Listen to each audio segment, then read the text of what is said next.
আজ আমাদের সঙ্গে অতিথি হিসেবে আছেন জগন্নাথ বিশ্ববিদ্যালয়ের শিক্ষক জনাব রাহাত মিনহাজ। জনাব রাহাত মিনহাজ, আপনাকে আমি আমাদের অনুষ্ঠানে স্বাগত জানাচ্ছি। প্রিয় দর্শক, আপনারা জানেন রাহাত মিনহাজ জগন্নাথ বিশ্ববিদ্যালয়ের গণযোগাযোগ ও সাংবাদিকতা বিভাগের শিক্ষক। উনি প্রায়ই আমাদের এই অনুষ্ঠানে আসেন। এরই মধ্যে ওনার নিজস্ব একটা দর্শক শ্রেণীও গড়ে উঠেছে। এবং যেহেতু উনি সাংবাদিকতা বিভাগের শিক্ষক, আজকে আমি চেষ্টা করব যে সাংবাদিকতা নিয়ে, সংবাদপত্র নিয়ে, মিডিয়া নিয়ে আমাদের দেশে এরই মধ্যে বেশ কিছু প্রশ্ন সাধারণ মানুষের মনে জেগেছে। তারা বুঝতে পারছে না আসলে এটাই কি সাংবাদিকতা।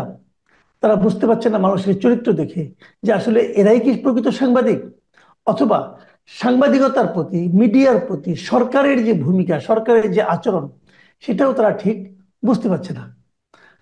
আমরা প্রথমে যে জিনিসটা নিয়ে আলোচনা করতে চাই, এই বিষয়গুলো আমি ওনার কাছ থেকে একটু ক্লিয়ার হতে চাই। জনাব রাহাত মিনহাজ, আমি প্রথমে যে প্রসঙ্গটা নিয়ে আসবো আপনার কাছে, সেটা হলো, আপনি খেয়াল করেছেন মাত্রই গতকালকে গাজীপুরে প্রকাশ্য দিবালোকে একজন সাংবাদিককে কুপিয়ে হত্যা করা হয়েছে। আবার একই দিনে আরেকটু দূরে, কিছু দূর, সামান্য কিছু দূরে আরেকজন সাংবাদিককে পিটিয়ে পা ভেঙে দেওয়া হয়েছে।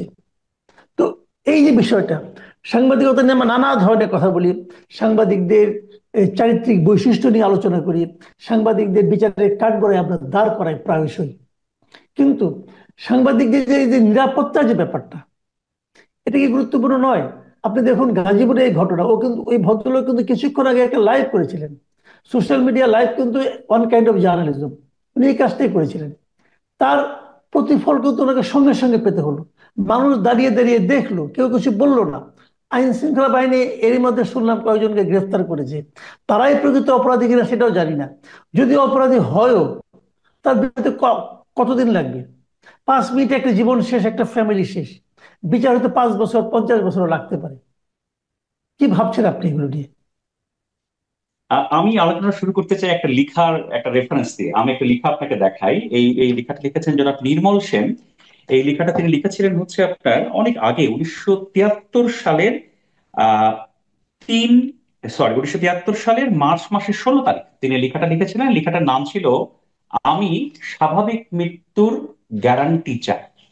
দেখেন, গতকাল যখন এই বীভৎস ঘটনাটা আমাদের সামনে উন্মোচিত হয়েছে, তখন আমার কাছে আসলে, আমি আসলে অনেকক্ষণ কি বলে স্তব্ধ হয়েছিলাম আর কি। হ্যাঁ, যে আসলে আহ এইভাবে একটা মানুষকে প্রকাশ্য দিবালোকে এবং ধরেন হাজার হাজার মানুষের মধ্যে এভাবে হত্যা করা যায়, মানে এটা আসলে আমি আমি নিতে পারছিলাম না। আর যদি আপনি সাংবাদিকদের কথা বলেন, দেখেন সাংবাদিকদের কাজই হচ্ছে আপনার অনিয়ম, দুর্নীতি, অপরাধকে আপনার জনসম্মুখে তুলে ধরা এবং যার মাধ্যমে আসলে তার বিচার বা হচ্ছে সেটাকে রোধ করা, এটা সাংবাদিকের দায়িত্ব।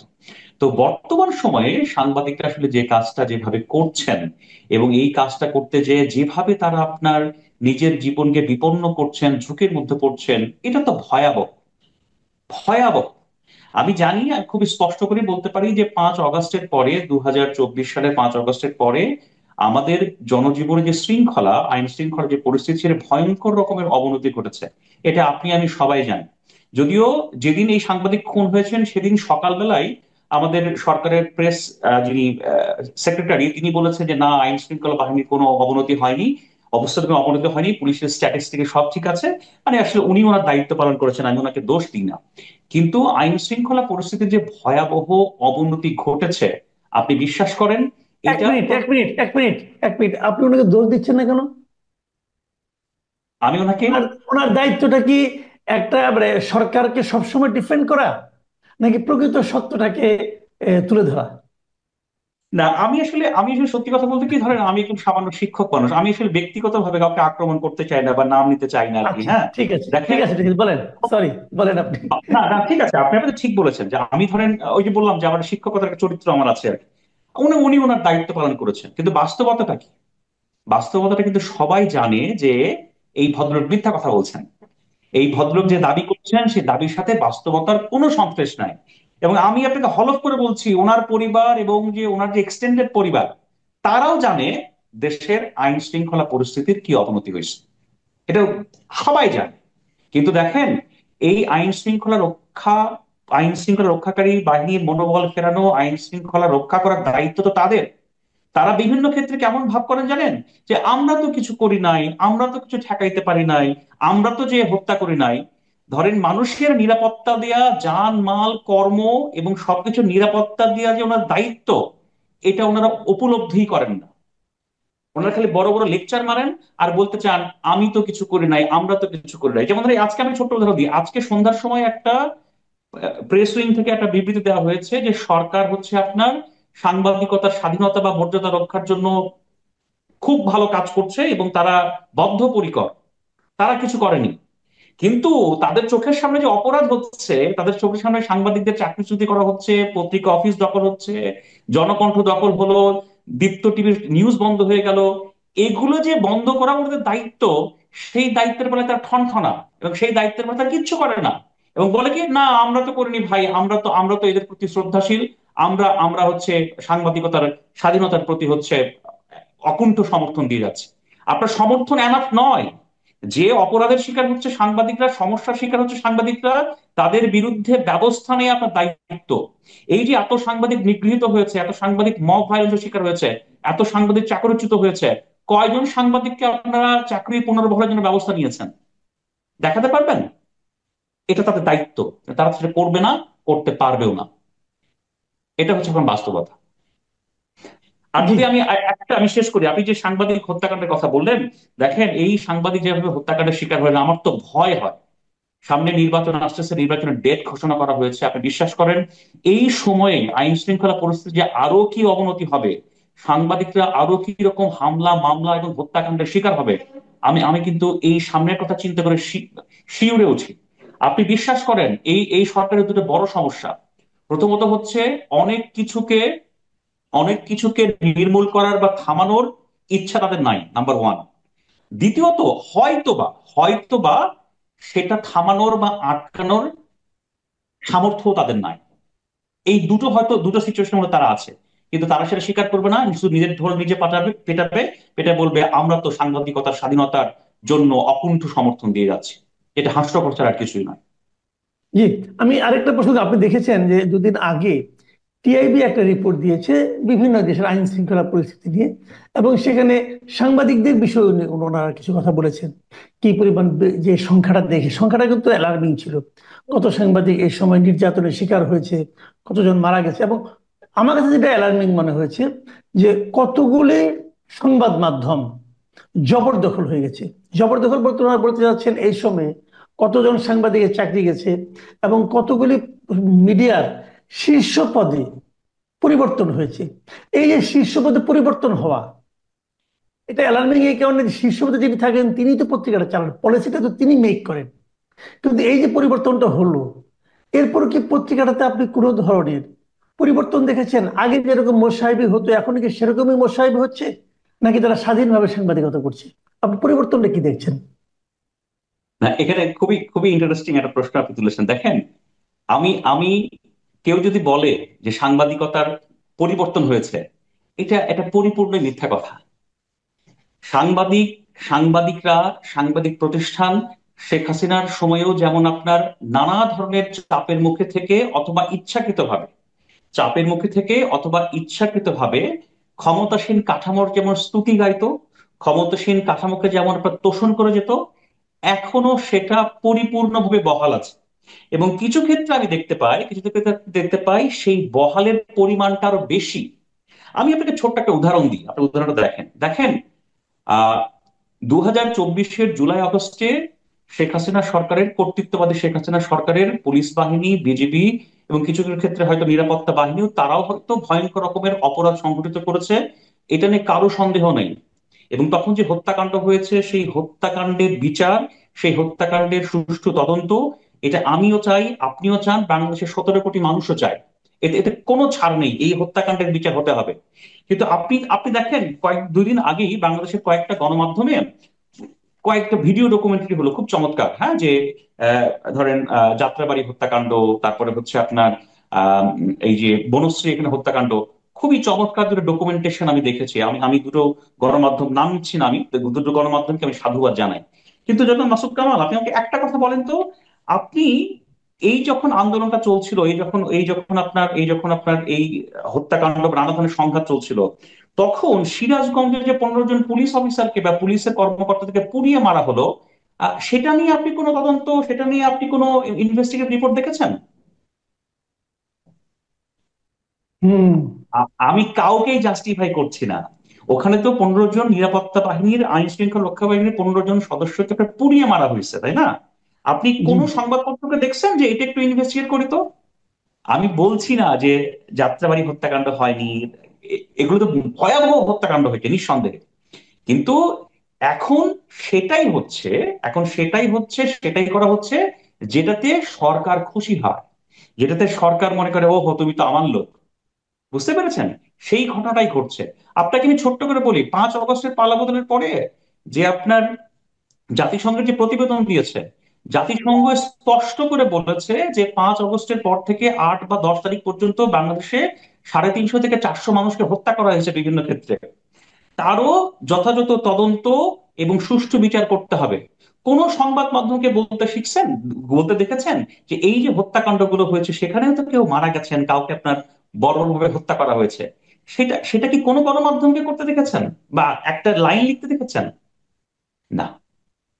তো সরকার যেটাতে খুশি হবে, সরকার যেটাতে আপনার বলবে ওহো তুমি তো আমার লোক, সেই কাজ গণমাধ্যম 5 আগস্টের আগেও যেমন করে গেছে, 5 আগস্টের পরেও তেমন করে গেছে। তবে একটা আমি ব্যতিক্রম দেখেছি জনাব মাসুদ কামাল, সেটা একটু আমি আপনার সাথে শেয়ার করতে চাই, আমাকে একটু 1 মিনিট সময় দেবেন।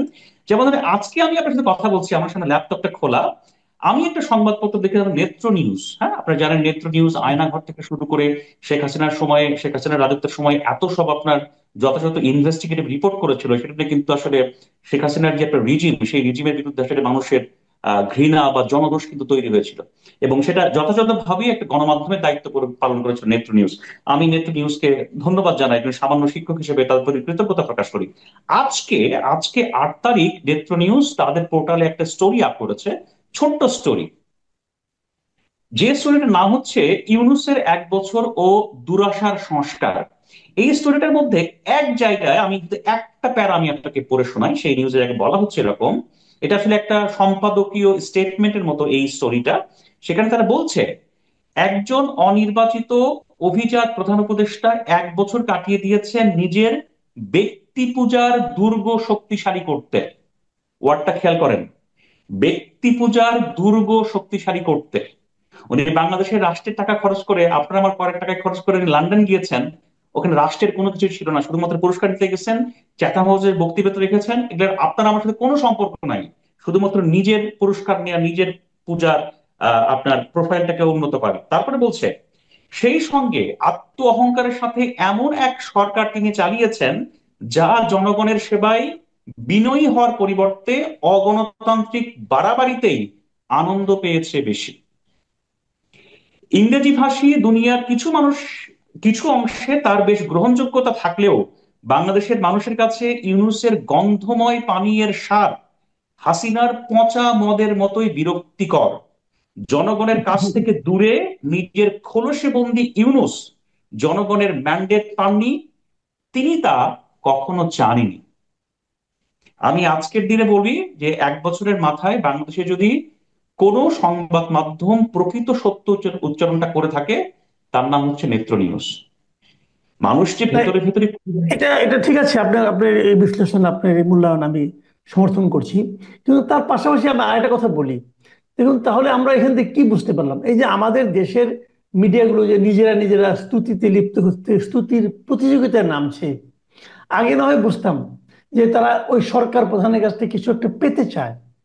এখন আমার প্রশ্ন দুটো, এক নম্বর হলো এরা কি পেতে চায়, আর 2 নম্বর প্রশ্নটা হলো এটা কি সেই সাংবাদিকরা করছে, নাকি সেই মিডিয়ার মালিকরা সাংবাদিকদের এই ধরনের স্তুতি করাতে বাধ্য করছে?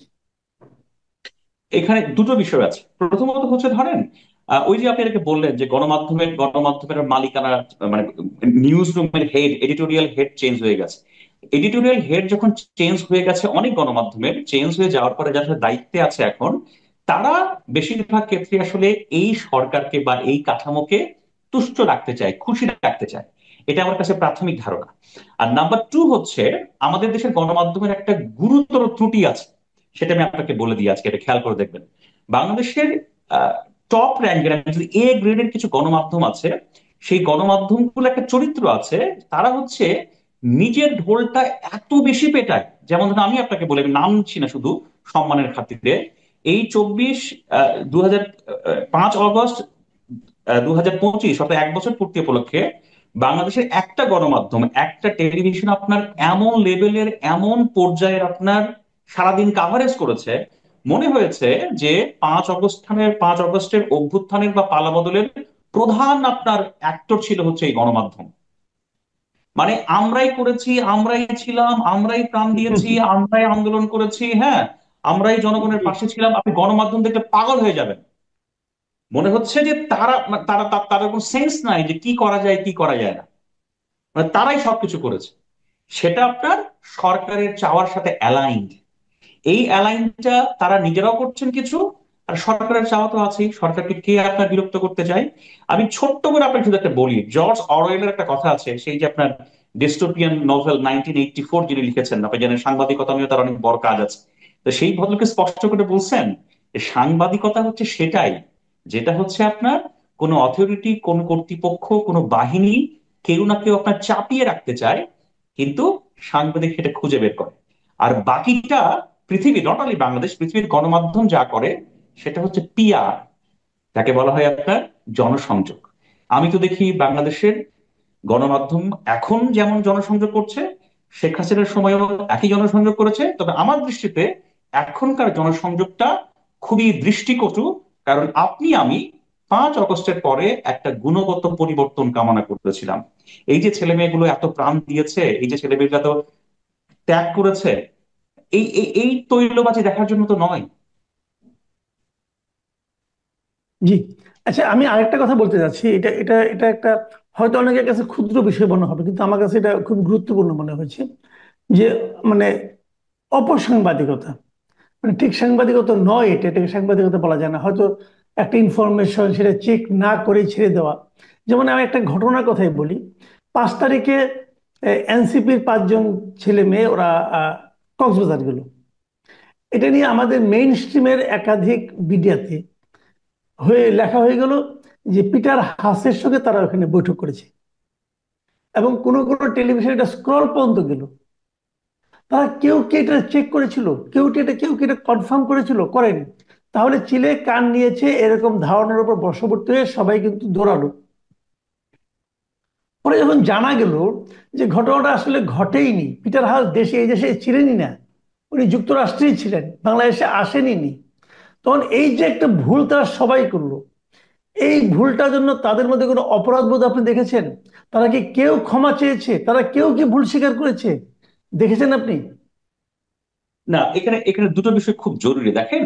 আসলে আমি বলবো যে এই কাজটা প্রথম আপনারা জানেন চ্যানেল ওয়ান সম্প্রচারের অপেক্ষায় আছে, হ্যাঁ, সেই চ্যানেলটা অনলাইন পোর্টাল থেকে প্রথমে এই নিউজটা ছাড়া হয়েছে। প্রথমে আপনার ফেসবুকে আপনার তারা নিউজটা শেয়ার করেছে ফটো কার্ড আকারে, তারপরে তারা ভিডিও করেছেন। যারা পারভেজ রেজা, আমাদের সহকর্মী, একজন খুব দায়িত্বশীল সাংবাদিক, তিনি এই কাজটি করেছেন। আমার কাছে মনে হয়েছে ইনিশিয়ালি তিনি যখন নিউজটা দিয়েছেন, এটা আসলে একেবারেই একেবারেই আপনার দাবানলের মতো ছড়িয়ে পড়েছে দুটো কারণে।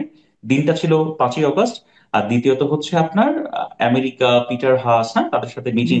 এটা এটা একটা খুব বড় ধরনের সংশ্লেষ ছিল আপনার পাবলিক ইন্টারেস্টের সাথে, সেটা ছড়িয়ে পড়েছে, গণমাধ্যম আপনার ভুল ভ্রান্তি করেছে আর কি। হ্যাঁ, এখানে দুটো জিনিস ভুল হয়েছে। আমার কাছে মনে হয়েছে যে এই নিউজটা খুব সম্ভবত কারো তরফ থেকে চ্যানেল ওয়ানকে সরবরাহ করা। মানে খাওয়ানো নিউজ।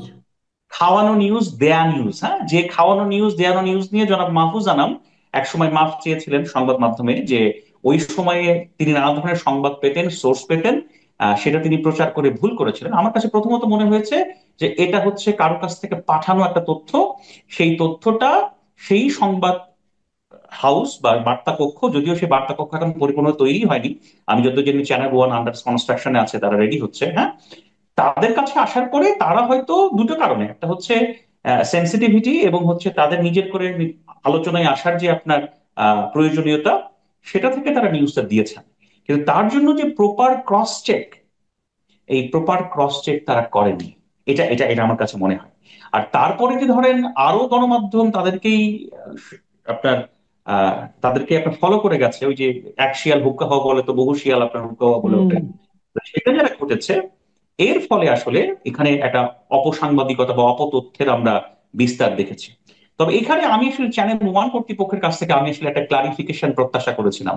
যে কি ক্লারিফিকেশন, যে তারা কোন প্রেক্ষাপটে এই তথ্যটা দিয়েছিলেন, যে তথ্যটা পরবর্তীতে প্রমাণিত হয়েছে তথ্যটা ভুল। দ্বিতীয়ত হচ্ছে এই তথ্যের মধ্যে যে আংশিক ভুল ছিল, অর্থাৎ এনসিপির নেতারা সেখানে গেছেন সেটা ঠিক আছে, কিন্তু বড় একটা অংশ আপনার মার্কিন সাবেক রাষ্ট্রদূত পিটার ডি হাস সেখানে ছিলেন না। এই তথ্যটা যে তারা ভুল দিয়েছেন, এটা তাদের স্বীকার করা প্রয়োজন ছিল। এবং আরো ভালো হতো এবং তারা যদি পাঠকদের কাছে, দর্শকদের কাছে দুঃখ প্রকাশ করতো। কিন্তু বোঝেন বাংলাদেশের সংস্কৃতি সেটা তো অনেক সময় ঘটে না, এটা ঘটেনি।